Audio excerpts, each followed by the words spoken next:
thought it'd be good maybe to start off and kind of recap the week from, where we are as a team and what we did this week with the players. Certainly, I think that's probably different for every club, and I think maybe we were a little bit unique on that accord also. Obviously, just, to start the week, really heartfelt sadness, learning about Jamie Samuelson and his passing. So, again, Stoney and Wojo, I know, everybody that worked with Jamie, and I said it earlier in the week, what an amazing guy that he was. So just thoughts and prayers with his wife and his family as they go through this, and obviously everybody that, that worked with him. So I know that's, that aches in everybody's hearts because of what a tremendous person he was. So, want to make sure I just mentioned that real quick here first. But, got going here this week with the players in the building. So we actually decided, a couple of the different rules that we had based on the league and the PA agreements. At the start of the week, we left our roster at 90 and just tried to feel that it was important for us to have the players in the building before we tried to make any decisions and give ourselves some time to be able to go through and take a look at everyone. As hard as it is, just, the minimal opportunities we had, but just thought we had such a really good spring with everybody and really wanted to get a chance to meet everybody and see what it looked like. So we had a little bit of a difficult task when you have 90 on your roster. You had to split the team up into two groups. And then within those two groups, I split the team up again. So we really wound up being 4 teams that were rolling through the building through the course of the day. Started very early. The first team would come in. They would get their workouts in, their runs, their lifts, obviously any sort of treatment, any sort of recovery, things like that they needed. While that was going on, the second group was coordinated enough, or the second team was coordinated enough to come in and kind of move in a different part of the building than where the first team was, so that we could kind of clean and move the groups through, but really kind of keep them separate from that standpoint. And then in the middle of the day, we had actually like a deep clean through the course of the building for about 30, 45 minutes where we actually went through the entire building, downstairs where the players are, and just completely tried to do that cleaning one more time. And then the afternoon group, which was actually designated as group number 2 by the league rules, was also broken up into 2 teams. And then those 2 teams really did the same thing. So I would say a very busy building, a very busy day from that standpoint for the players, the coaches, the strength coaches. But I thought it was just really important for us to get through the first 10 to 14 days here from the initial report and testing date with our players to try to do everything we could to be safe and make sure that we were getting the testing protocols down and having a good idea of where we are with COVID exposure. And certainly from that standpoint, I figured it'd be good to start in smaller groups. So as we go through camp, we'll certainly obviously increase the groups and the amount of guys we have working with each other. And then certainly at some point, we'll get to the full 80 guys out on the field together in a practice format. But right now, just being the first and foremost for us is to be safe, be healthy, see how everything works in the building, and also kind of, I don't want to say soft open the building, but be able to put a group of maybe 20 to 30 guys in the building at one time, make adjustments before we get, a larger group of 40, say, and then all the way to 80. And just try to keep everybody, the feedback, coming in so that we can improve it as we go. So it's been interesting. It's been busy from that standpoint. Obviously, great to see everybody's faces and really some of the new guys trying to identify everybody with masks on. Our guys have been great wearing the masks in the building and during the workouts and stuff. So I know they're really taking all that very serious. And, from that standpoint, just itching to get on the field. I know it's coming. We'll get there eventually, but, we're just taking our time to make sure, again, safe and healthy from COVID. And also on top of that, really soft tissue injuries, which is something else that we're really conscious of coming up from, especially the 2011 season, trying to use some of the data and some of the stuff that we did during that year to try to make sure we limit the amount of soft tissue injuries before we actually get to practice.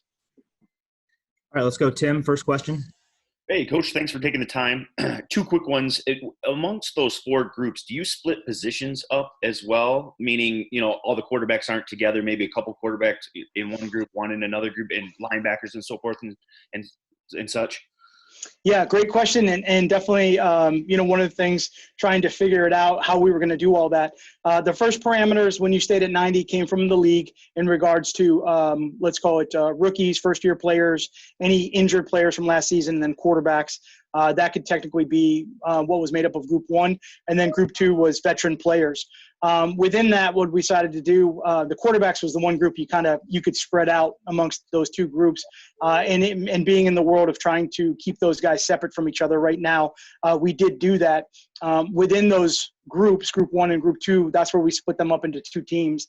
And with that first group, with the young guys, kind of put them together in one area, certainly knowing that with the rookie class, trying to almost like make up a little bit of time there and treat it like a rookie mini camp from a standpoint of walk through time. And then that allowed us to have some meetings, virtual meetings with them in the afternoon to try to catch them up on some of the information while the veterans were in running and lifting. So we did try to do that and split those guys up mostly by really years in the league so that we would get the randomization of the positions so that it wasn't everybody in the same position at the same group working out, and try to limit that contact exposure right now until we get through that 10 to 14-day period. And then real quick, we talked to Jamie Collins yesterday, and, we talked about his, position, where he plays, what he's done in the past. And he's like, wherever they want me, I'll play. Was that really his value to you guys? And you look what he did in New England and even Cleveland a little bit too, but especially in New England, just playing defensive tackle and edge and all 4 linebacker spots. Is that his value, and is that your plan for him as well? Well, I mean, certainly, you love that attitude. You love everything that Jamie brings to the field and off the field, and his intelligence is really what makes him, so flexible and so dangerous when you get out into that game. Obviously, his talent and his ability is off the charts. But it is really one of those things. I think I try to look at it through the lens of the quarterback and what is the quarterback looking when he looks over there on defense. And I think Jamie Collins is definitely one of those guys that when the quarterback looks over to the other side of the defense, they try to figure out, okay, where is this guy and what is he doing? And I think when you can keep that moving or make it a variable for the quarterback each and every snap, that just adds to what the quarterback has to think about before that ball is being snapped into play. So when you can do things like that with players, and certainly Jamie is one of those guys, it helps. But we also know that, he's just getting here. We haven't had a spring. We're trying to put some new pieces together, obviously with Corey, coming in as the defensive coordinator and trying to, make sure that he's comfortable in the things that we're doing. Also, as, he teaches it to the players. We want to make sure that we just take it at the right pace, if that makes any sense. Sure. Thanks, Coach. Yep. So Stacey Dale's next. Coach, it's great to see you too. I have 2 things for you. I guess the first thing, Matthew, of course, was on pace for a career season last year. How is I know you're limited on the field right now, but how is the football coming out? And, what have you sort of seen in his directive this offseason? And then just your impressions of DeAndre Swift so far. Yeah, I mean, obviously, last year with Matthew, didn't go the way we wanted it to go, but certainly his drive, his competitiveness, I knew, he'd be right back at it as soon as he could. So, just keeping him healthy and making sure that he went into the offseason as safe as possible was important for us. And certainly through training camp, as we go with him, knowing the offseason was limited, we want to make sure with all of our quarterbacks that we have a real smart plan for all of them. He certainly I knew probably in the spring sometime that, he tells me, hey, I'm good, coach. There's no issue whatsoever. Like, I'm good with that. He knows his body, his arm, his, all of that better than anybody, and nobody works harder. This guy loves football. I love it when he calls me and says, hey, I'm going to go throw this or work this out, or I'm going to go grab these guys and do this. And just, almost like that football junkie mentality. I mean, you just love it. You just love his passion and grind for the game. So, we'll be ready to go. I just, would like to get out to practice. That's kind of the first part. Swift, certainly, very excited to have him in the building. Certainly from the running back position, I think, with a rookie, there's a lot to learn. There's a lot to go over. There's a lot of information. We've done as much as we could virtually there, but it would be good to see that when that actually gets to live, practice reps, and to see the reaction time to that, not only when he has the ball in his hands, but when he doesn't, and to be able to get into different positions and see defenses and recognize some of the things that we do in the NFL that may be a little bit different for him. But really hardworking guy.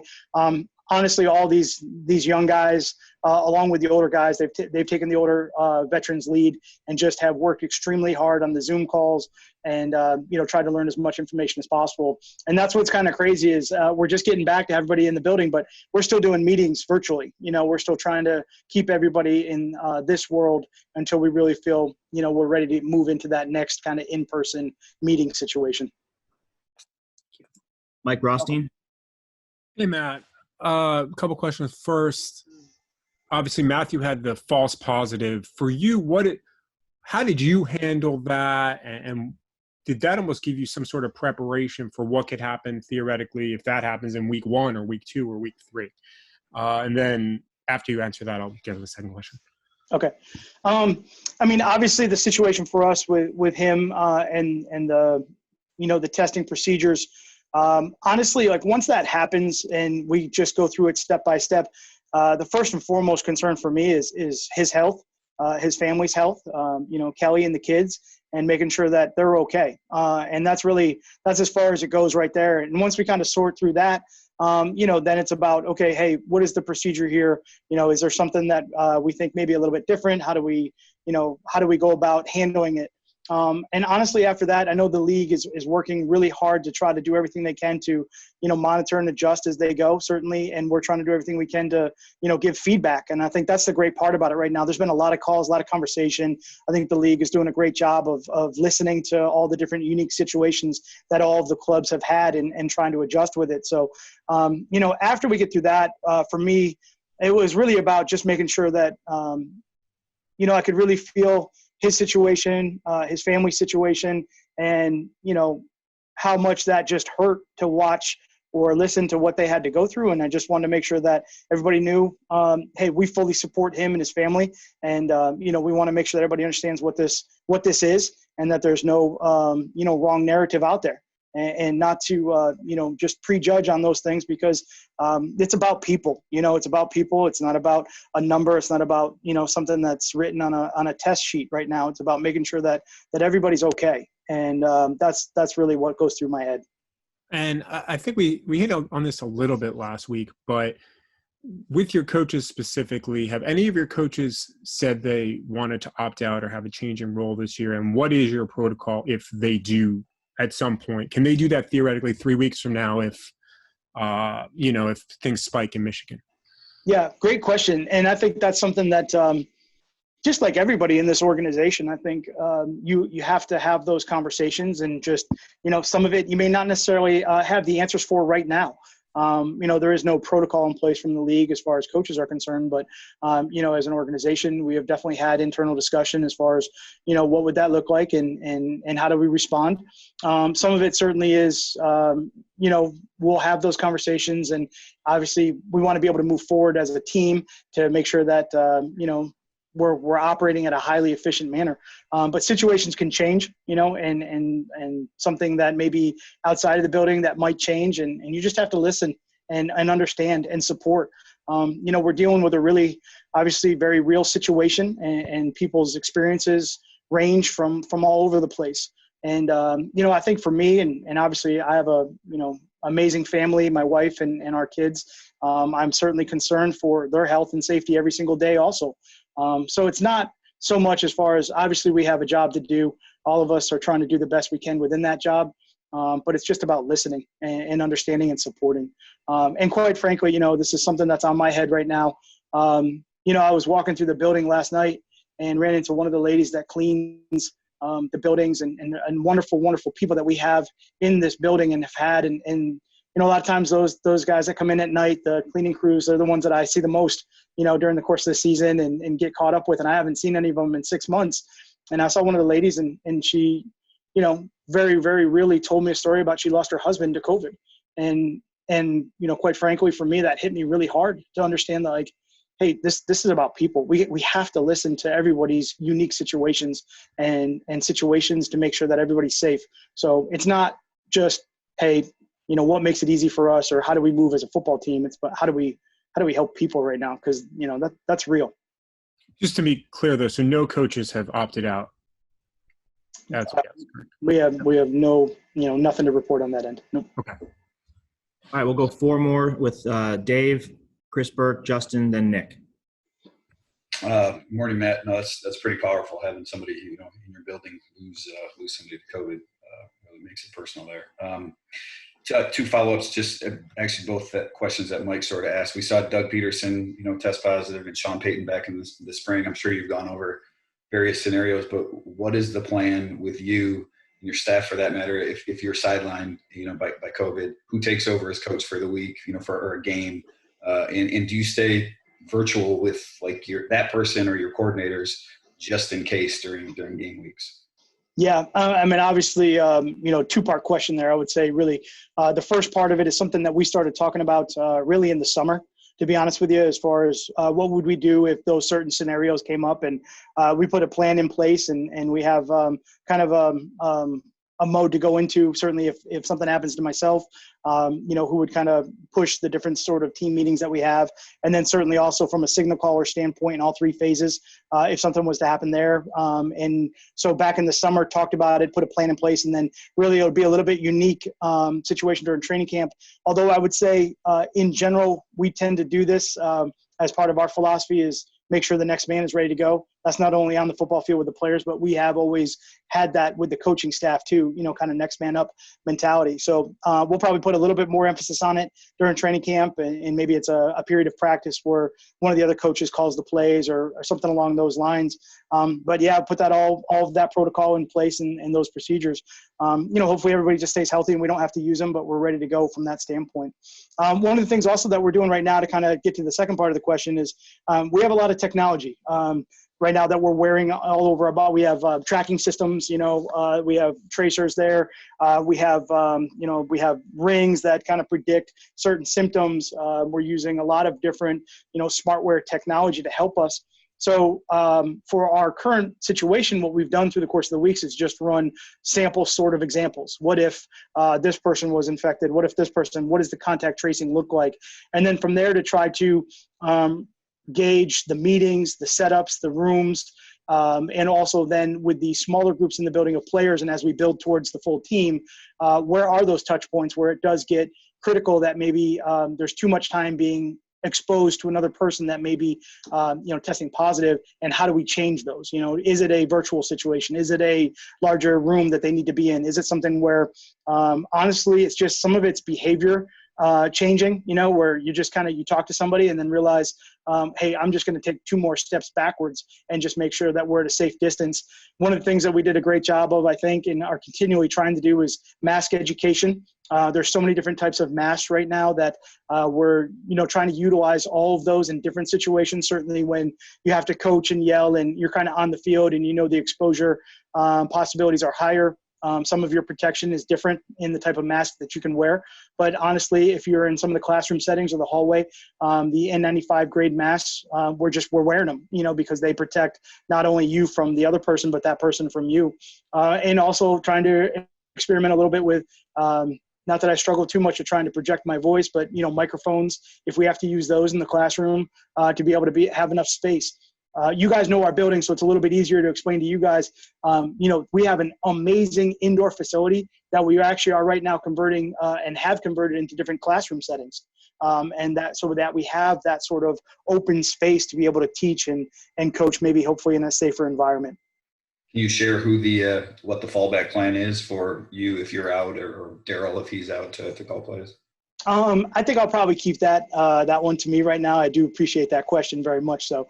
But yeah, I mean, I think it was really something, honestly, that a lot of the head coaches started talking about in the summer in some of our conversations. And so really, I almost feel like that we've hit that maybe a couple months ago, but it was it's a big, important part of the game to make sure that we have all of those different areas handled. Yep. The other thing I wanted to ask just real quick is talking about the Stafford situation. What can be done about that? False positives. I mean, on the one hand, that can play a ton of havoc on a season, but on the other, you have to be safe. So what's the solution? Do you think that can be done about that? Yeah, I mean, that's a great question. And your solution is probably just as good as mine right now. So I'm going to let the people that are highly qualified to work on those procedures, handle them. And I would just say this, the reassurance that I've gotten is that, and through the calls that we've had, is that they are trying to come up with the best way to adjust and monitor and go forward. So that's the part of it for me that's that I'm encouraged by. That's the part of it that I'll rely on for them to, really look at it and say, hey, what can we do to make sure that we've got all this right? Thank you. Yep. Chris. Hey, Matt. Disappointed you took the Burleson jersey down from behind you. I just had a quick one sort of on the planning side here. Figured I'd ask you so I can stop bugging Eamon about it. Heard a couple other coaches mention that they we're going to use their stadiums for scrimmages, and just to get a feel for what that's like, so they don't show up week one and have to get used to everything. Just curious if that's on the planning for the next month. Yeah, absolutely. And really, it's interesting when you look at the league and you look at all the different teams. And one of the things that we're doing is trying to, there's no kind of handbook for this, right? Everyone's doing it for the first time. So you try to get as much information as possible what other teams are doing. So the teams that have been able to move into their stadiums and use their stadiums as, training camp sites and protocols are already set up in those buildings. They kind of have that already comfort feeling in that stadium for what it may be, the procedures and the protocols will look like on game day. Being that obviously we're doing everything here in our facility, we do need to go to the stadium at some point, and we do need to see the changes that we are going to put in effect to make everybody, feel safe and make sure everybody understands these are the things that'll change. So that's not happening on the first day of the season, against the Bears. So we're working through the timeline for that and probably have narrowed it down to somewhere, at the end of August and maybe the first, couple of days or so in September. It's a tricky thing, right? So you try to really put a timeline on, call it, wherever that third preseason game was going to be, to make sure that you're having a really good, strong practice from an evaluation standpoint. But certainly when you get in that highly competitive mode, for me personally, I want to be on grass. So, it's safer in some of the different injury situations. But I think that we do need to go down to the stadium, maybe in a follow-up to that sort of timeline and schedule, and be able to practice at a high level, in the stadium, feel the turf, be used to, what it looks like, but then also, be able to see the locker room and what that's going to be like and how we're going to adapt and really take a lot of our practices. It really gives us a couple weeks here in this building to see what it's going to look like when we have all 80 in the locker room, to be able to go down there and take some of the things that are really working well and apply them down there. And maybe there's things that, we just can't do down there in that situation. And certainly with an 80-man roster, it's going to look a lot different than when we get into, game day active rosters, and knowing that we're going to have to adjust that a little bit, when we get the full team down there. Go Justin, then Nick. Hey, Matt. Good morning. Good morning. You talked about the practical response and thinking ahead in the instance that somebody in the coaching staff were to contract the virus. But when you do see Doug Peterson test positive, I think anybody that's talked to you this offseason knows how seriously you've taken precautions. What is, your personal or your emotional reaction to a situation like that? Obviously, my first reaction is I called Doug. Just wanted to make sure he was okay. I just checked in. Hey, man, you all right? What's going on? Just sometimes it may be just a text message just to get that reassurance that that person's okay. That's probably my first reaction on all that stuff. Same thing with, Coach Peyton, Sean, when he got it in the spring. You just go instantly, you pull yourself. These are colleagues. These are people you've known for a long time. You compete extremely hard with during the fall. But this is a different sort of level of situation. So just trying to make sure everybody's okay. If there's something you can do, some way to help out, something like that. And then maybe got lost in the shuffle this offseason, but you had an ownership change. Mrs. Ford decided to step down and hand the reins to Sheila. You've worked with Sheila closely over these 2 years. What, if anything, do you anticipate changing on that front with how you, would interact with ownership? Yeah, Sheila's been amazing. She's been so wonderful to me from day one when I got here, and my family, and just taking a really strong interest in us settling into the area and getting used to everything out here. And then certainly, from that standpoint, she's working really hard to obviously step into that role. And, I'm trying to just work closely with her to give her as much information as I can as we push forward. But I really, Mrs. Ford is amazing, and I'm so blessed for her and thankful for her. And Sheila, obviously, it's the same. I'm thankful for that entire family that has allowed me to, try to have this opportunity to do what we can here. But I do think that the conversation has been great between Sheila and I. Her passion, her drive for everything about this organization, obviously the football and what it looks like on the field, but also everything off the field, is great and something that I just see us always trying to improve. All right, Nick, last question. Morning, Matt. Thanks for doing this. Quick football one for you. We talked to Jared Davis earlier this week about his role working with Jamie, all that stuff. When you guys get back out on the field, what are you sort of looking for from Jared, and could his role expand at all this season, if that makes any sense? Yeah, great question. I think JD, he's obviously a cornerstone of a lot of things that we do. He's been a tremendous player here, both on and off the field. Certainly, I think for me, I'm excited when we get all these guys on the field because JD is an extremely, extremely competitive person.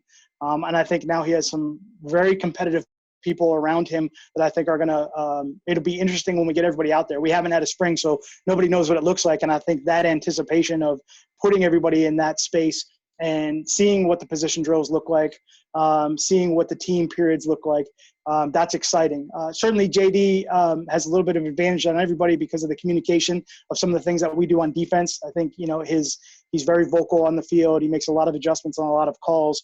And certainly one more year of that, I think, hopefully will help the game slow down for him from a mental standpoint, allow him to use all of his natural ability and speed to go play fast on the field. But I do think, like you mentioned with Jamie, who has great knowledge of this defense also, and his communication, that'll certainly help. And another year for Christian Jones, and obviously another year for Jelani, really all the way down. Jalen Reeves-Maven. I mean, these guys were just getting more and more reps with the communication, and hopefully that allows everyone just to play faster. And certainly someone, with JD's physical skills, playing faster than he already plays could be really great.